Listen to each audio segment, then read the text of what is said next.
은혜 받으실 말씀은 열왕기하 2장 6절에서 11절 말씀입니다.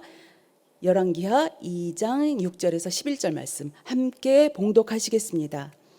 엘리야가 또 엘리사에게 이르되 청하건대 너는 여기 머물라 야훼께서 나를 요단으로 보내시느니라 하니 그가 이르되 야훼께서 살아계심과 당신의 영혼이 살아있음을 두고 맹세하노니 내가 당신을 떠나지 아니하겠나이다 하는지라.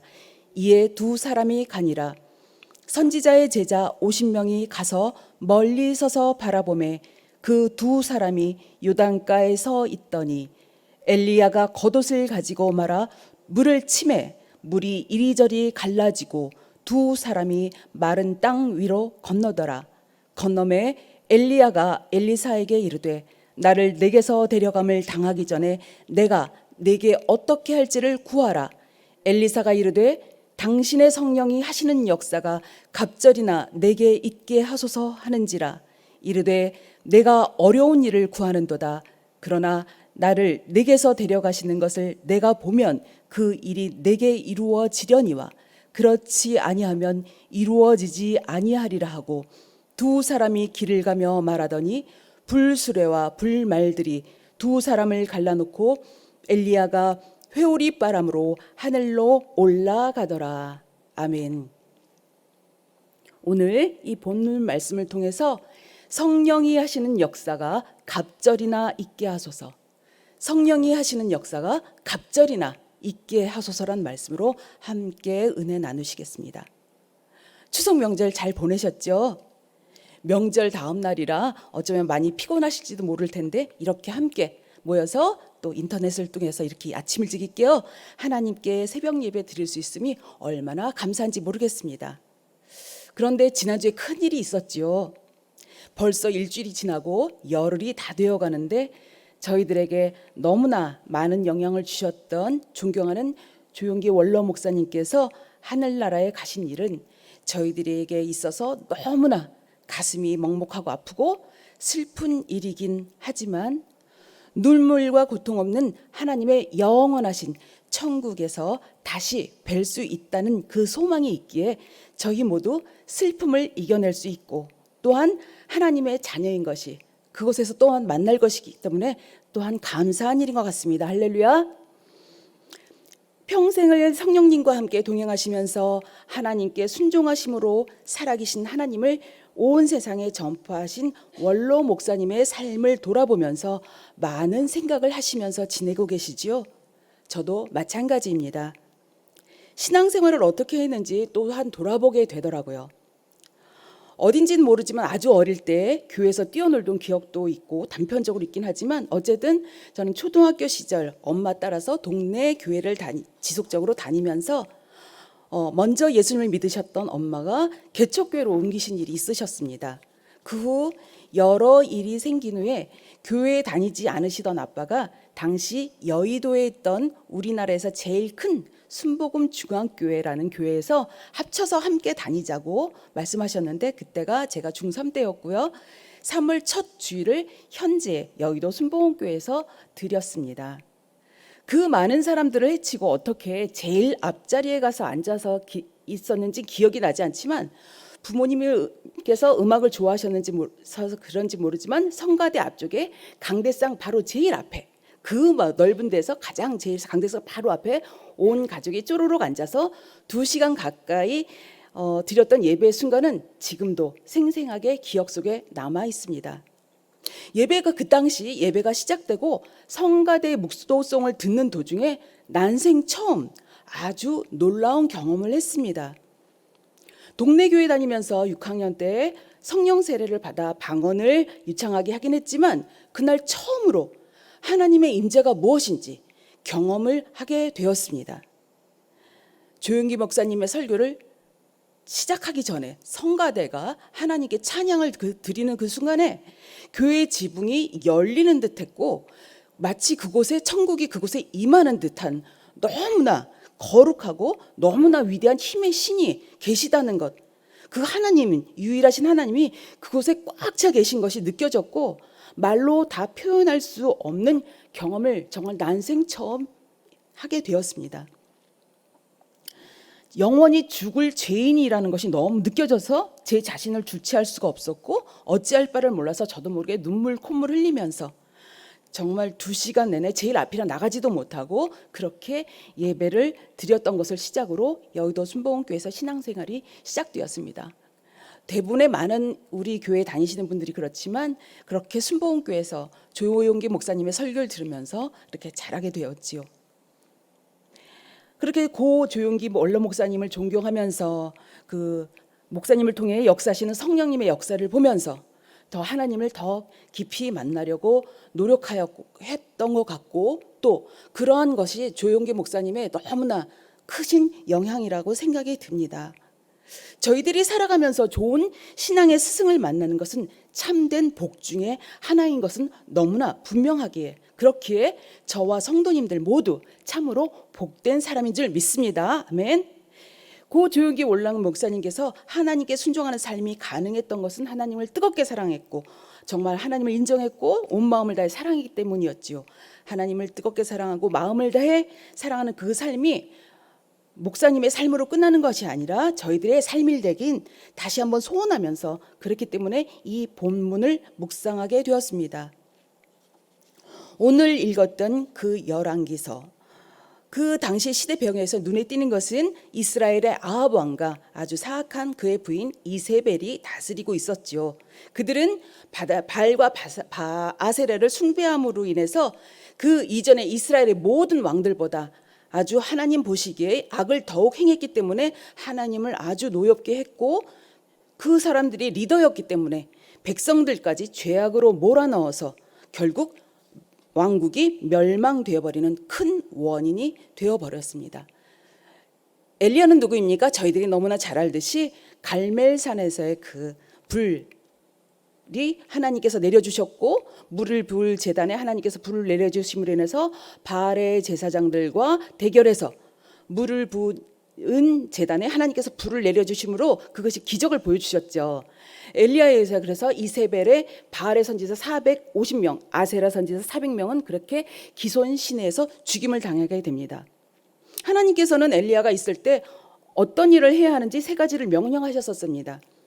아람 왕을 세우고 기름 부어 세우고 그다음에 또 예후에게 기름을 부어서 이스라엘 왕을 세우고 그다음에 뭐라고 말씀하셨냐면 아벨 무홀라사밧의 아들 엘리사에게 기름을 부어 너를 대신하여 선지자가 되게 하라. 이렇게 하나님께서 명령하셨습니다. 이 얘기는 뭐냐면 그 아람 왕이지만 또 이스라엘 왕이지만 또 엘리사 선지자에게 기름을 부어서 하나님의 역사가 계속되어야 한다는 것을 말씀하신 것입니다. 할 일과 사명을 더하신 것뿐만 아니라 더불어서 하나님은 이스라엘 가운데 바알 섬기지 않는 7,000명을 남기셨다는 것을 말씀하시므로 갈멜살 사건으로 지쳐있는 엘리사에게 혼자가 아니라 같은 마음에 7,000명이 있음을 알려주심으로 다시 하나님께서 힘을 주십니다. 한편 그렇다면 엘리사는 누구인가요? 지금 말씀드렸던 것처럼 아벨 무홀라사밧의 아들 엘리사입니다. 열왕기상 19장 19절에서 21절에 보면 엘리사에 관해 잘 소개가 되어 있는데요. 하나님께서 엘리야에게 엘리사를 추천해 주셨죠. 그 이후에 엘리사가 부름을 받는 상황이 묘사되어 있습니다. 엘리사는 12결이라고 해서 소 24마리를 말합니다. 이 소를 몰면서 부지런히 일하고 있었다가 부름을 받았습니다. 이것을 통해서 몇 가지 사실을 또 알 수 있습니다. 하나님께서는 부지런한 자를 부르신다는 것, 또 이렇게 열심히 일한 것을 보니까 신체가 건강했다는 것이죠. 그랬으니까 가능한 일인 것 같습니다. 소 한 마리만 있어도 충분히 일을 할 수 있었고 나름 부자였을 거라고 생각하는데 밭이 얼마나 넓으면 24마리의 소를 몰면서 일하고 있다는 것인지, 이것을 통해서 엘리사가 얼마나 부자이고 부유한 집안의 아들이란 것인지 이것을 통해 알 수 있습니다. 또한 겉옷을 던졌던이란 표현을 통해서 이스라엘 사회에서는 서의 겉옷은 신분과 직무를 나타내는데 겉옷을 던졌다는 것은 엘리야가 엘리사를 후계자로 삼는다는 의미죠. 더 재미있는 것은 다음 구절에 나와 있습니다. 소를 버리고 엘리야한테 달려간다고 나와 있습니다. 나중에 열왕기상 19장에서 한번 19절에서 21절 잘 살펴보시면 굉장히 재미있습니다. 엘리사가 그 많은 소를 내팽개쳐 두고 엘리야한테 달려갑니다. 엘리사가 이미 엘리야의 소문을 들어서 익히 알고 있었다는 것이지요. 그 사악하고 잔인한 아합 왕과 이세벨을 대적하여 갈멜산에서 행한 엘리야의 기적의 놀라운 소식을 엘리사도 들어서 알고 있었다는 것입니다. 그렇기 때문에 소 24마리뿐만이 아니라 그렇게 많은 소를 갖고 있었고, 가뭄에도 그 넓은 밭을 팔지 않고도 계속 소유할 수 있었고, 가뭄이 해결이 되어 밭을 간다는 사실로 미뤄보아서 정말로 엘리사 집안이 정말 엄청난 부자였음을 알 수 있습니다. 그럼에도 불구하고 자신이 열심히 하던 일을 내팽개쳐서라도 잡고자 하는, 진실로 자신이 무엇을 하고 싶은지, 가치 있는 일이 무엇인지 구별할 수 있는 그의 총명한 마음과 눈이 있었다는 사실을 살펴볼 수 있습니다. 그렇기 때문에 엘리사는 부지런할 뿐만 아니라 굉장히 총명하고 깨어있는 사람이었던 것이죠. 그 이후에 소의 기구를 불살랐던 것은 자신이 먹고 사는 중요한 도구를 완전히 불태워버렸다는 것입니다. 하나님의 선지자가 불렀기 때문에 온전히 하나님만 따르겠다라는 엘리사의 마음의 결정과 확고한 의지를 보여준 것이죠. 또한 한 겨릿소, 즉 소 2마리를 잡아서 고기를 삶아 백성에게 주어 먹게 했습니다. 동물을 키워보시거나 농사일을 해보시면 잘 아시겠지만 소는 자신의 생명과도 같은 것 아닙니까? 그것도 1마리가 아니고 2마리나 죽였습니다. 소를 죽였다는 것은 자신의 모든 삶과 생명을 바쳤다는 것과 일맥상통합니다. 이 문맥을 통해 생각나시는 것이 있으시지요? 누가 생각나십니까? 바로 우리 구주 되신 예수 그리스도이십니다. 소를 죽여 삶아 백성에게 주어 먹게 한 사실은 십자가에 못 박혀 온 몸에 피를 다 쏟으시고 죽으심으로 자신의 생명을 다 바쳐 죄인된 우리 모두를 구원해 주신 예수님의 구원의 사건과 동일한 것입니다. 우리들이 생각하고 있는 그 이상으로 이 예수님의 십자가의 사건은 아담과 하와의 범죄한 그것, 하나님께 불순종할 때 지옥으로 갈 수밖에 없었던 저희 모두를 위해 계획하신 우리들을 향한 뜨거운 사랑의 증거인 것입니다. 그것이 이 사건을 통해서도 살펴볼 수 있게 됩니다. 오늘의 본문 그 앞절에 보시면 야훼께서 회오리 바람으로 엘리야를 하늘로 들러오시고자 할 때 여러 가지 구절들이 있습니다. 성경책이 있으시면 열왕기하 2장을 보시면 굉장히 의미 있는 말씀들이 있습니다. 이 열왕기하 2장 2절에 그리고 4절에 6절에 동일한 말씀들이 계속 나옵니다. 엘리야가 엘리사에게 이르되 청하건대 너는 여기 머물라. 야훼께서 나를 베델로 보내시느니라. 또 여리고로 보내시느니라. 요단으로 보내시느니라. 이렇게 엘리야는 엘리사가 계속 쫓아다니니까 엘리사를 떼어놓고 가려고 했는데 그 다음 구절이 계속 똑같이 3번 엘리사가 얘기합니다. 엘리사가 이르되 야훼께서 살아계심과 당신의 영혼이 살아있음을 두고 맹세하노니 내가 당신을 떠나지 아니하겠나이다 라고 말을 합니다. 3번이나 얘기합니다. 나중에는 엘리야가 엘리사를 설득하다가 그냥 가만히 있게 됩니다. 그래서 같이 동행하게 됩니다. 계속 그렇게 엘리야를 떠나지 않겠다. 그렇게 놀라운 기적을 행한 엘리야를 떠나지 않겠다고 엘리사가 이렇게 3번이나 맹세하면서 아주 결연하게 얘기하게 되죠. 그 이후에 이렇게 엘리야와 7, 8절 9절에 엘리야와 엘리사가 기적의 어떤 요단강이 갈라지는 기적을 보게 되고요. 9절에 보면 엘리야가 또 엘리사에게 이릅니다. 나를 내게서 데려감을 당하기 전에 내가 내게 어떻게 할지를 구하라. 이제 구하라고 얘기합니다. 드디어 엘리야가 엘리사에게 네가 원하는 게 무엇이냐고 묻습니다. 그랬더니 뭐라고 대답합니까? 당신의 기적하는 것을 저도 할 수 있게 해주세요. 이것 같으나 그 얘기가 아니라 당신의 성령이 하시는 역사가 갑절이나 내게 있게 하소서 합니다. 그랬더니 내가 어려운 일을 구한다고 얘기했죠. 여기서 갑절이라는 얘기는 무엇이냐면 유다에서의 이 갑절이란 얘기는 유다의 장자의 복을 말합니다. 옛날에 에서의 복을 가지려고 애를 썼던 그 야곱 있지요? 그 이것들하고 같습니다. 이것은 갑절의 은혜, 그러니까 갑절에 하나님께서 주시는 그 성령의 능력을 구하고 있는 것입니다. 그러니까 눈에 보이는 그 기적의 역사를 넘어서서 이것은 엘리야가 한 것이 아니라 하나님께서 보내신 성령이 하시는 역사인 것을 이 엘리사는 완전히 깨닫고 있었고 정말 이 하나님의 능력을 간구하고 있는 것입니다. 3번이나 청했지요. 그랬더니 여기 머물라 하고 정말 다 또 맹세합니다. 그래서 엘리야가 또 그렇게 내게 있게 해서 그렇게 구했고요. 장자의 복을 말한 것이죠. 그렇게 내가 어려운 일을 구한다고 말한 게 뭐 자신의 후배가 나보다 더 일을 잘할까 시기해서 하는 것이 아니겠죠. 정말 하나님 그것은 정말로 그렇게 받을 수 있는 사람이 받는 것이란 얘기는 그 다음 구절에 나오고요. 네가 그 일을 나를 내게서 데려가시는 것을 네가 보면 그 일이 내게 이루어지리라. 그냥 엘리야를 무조건 쫓아다녔다고 이루어진 것이 아니라 내가 하늘나라로 가는 것을 보게 되면 너한테 그 일이 이루어진다고 아주 얘기합니다. 될 수도 있고 안 될 수 있다는 얘기지만 엘리사가 어떤 사람이냐, 엘리야가 하늘나라로 올라가는 그 하늘의 비밀된 것을 볼 수 있는 사람이면 그렇게 성령의 역사의 2배의 역사를 갖게 된다는 것을 얘기하게 됩니다. 결과적으로 어떻게 됩니까? 본문 위에 말씀을 알듯이 엘리사는 결국 소원을 이루게 됩니다. 소원을 이루었다는 것은 그 일이 이루어졌다는 자격, 즉 하나님께서 엘리야를 하늘로 데려가신 것을 보았다는 사실, 이 사실이 정말로 중요한 것입니다. 오늘의 말씀 마무리하겠습니다. 성령의 역사는 당연히 일어날 수 있고 일어나야 되며 오늘의 말씀을 살펴볼 때 최소 성령의 역사가 갑절이나 일어날 수 있다는 것을 오늘의 말씀을 통해서 알게 되었습니다.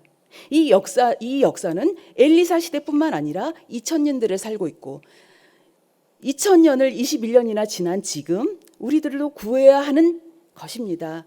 조용기 목사님을 정말 사랑하는 목사님, 하나님의 능력을 역사하셔서 성령의 역사를 인정하시고 환영하고 모셔드려서 정말 목사님의 삶을 통해서 성령님이 살아계시고 하나님께서 함께 동행하신 것을 몸소 보여주신 우리 조용기 원로 목사님의 그 삶을 통해서 저희들이 한번 돌아봤던 것처럼, 저희들의 신앙을 돌아봤던 것처럼 오늘의 이 말씀을 통해서 정말 다시 한번 그 목사님을 통해서만이 아니라 그 능력을 갑절이나 우리에게 주소서 이렇게 구하는 오늘이 되었으면 좋겠습니다.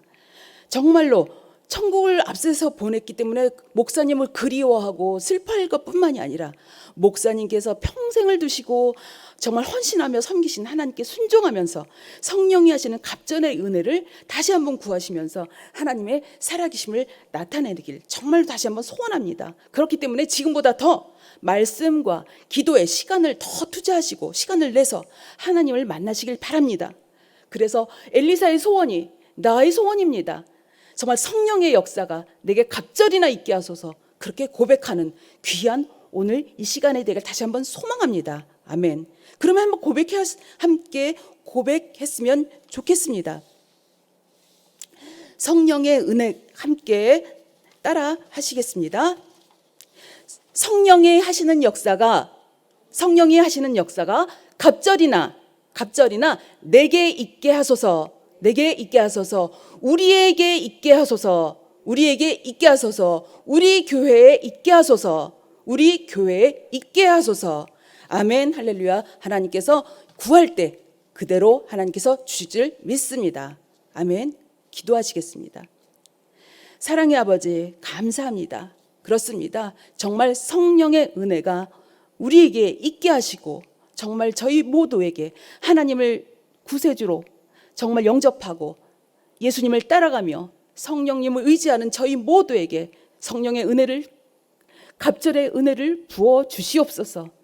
저희가 조용기 원로 목사님에 대해 많은 정말 배움을 얻었고 정말 뒤따라가야 되는 그 삶입니다. 하나님 도와주시옵소서. 하나님 목사님을 그리워하고 슬퍼하는 것을 넘어서서 정말 저희들이 목사님같이 더욱더 많이 기도하며 하나님 말씀 가운데 살아가며, 그래서 하나님께서 저희들을 완전히 장악하셔서 하나님께서 저희들을 통해 또 저희 교회를 통해 하나님의 놀라운 역사를 보여주시길 원하오니 하나님 저희들의 기도를 들어주시길 원합니다. 하나님 다시 한번 늘 잊지 않고 정말 하나님의 성령을 의지해서 정말 주님 오시는 그날까지 정말 하나님께 순종하며 하나님의 역사를 나타내는 저희 모두가 되게 하여 주시옵소서. 하나님, 그래서 정말 하나님께 순종하고 하나님께 역사를 나타내어 하나님의 살아계심을 증거한 이후에 하나님께서 정말 잘했다 칭찬받는, 정말 하나님께서 정말 저희들 하늘로 올라오라 하실 때 나중에 또 목사님을 만나며 또 정말 하나님을 만나 더욱더 함께 기쁨의 시간을 가질 것을 믿습니다. 성령님 정말 오늘 하루도 동행하여 주시고 주님 함께 살아주시옵소서. 저희들의 평생의 인생에 하나님을 의지합니다. 정말 성령님 의지합니다. 함께 동행하신 하나님께 영광 돌리는 삶이 되도록 주님 역사하여 주시길 간절히 기도드립니다. 우리 구주 예수님 이름으로 기도드립니다. 아멘.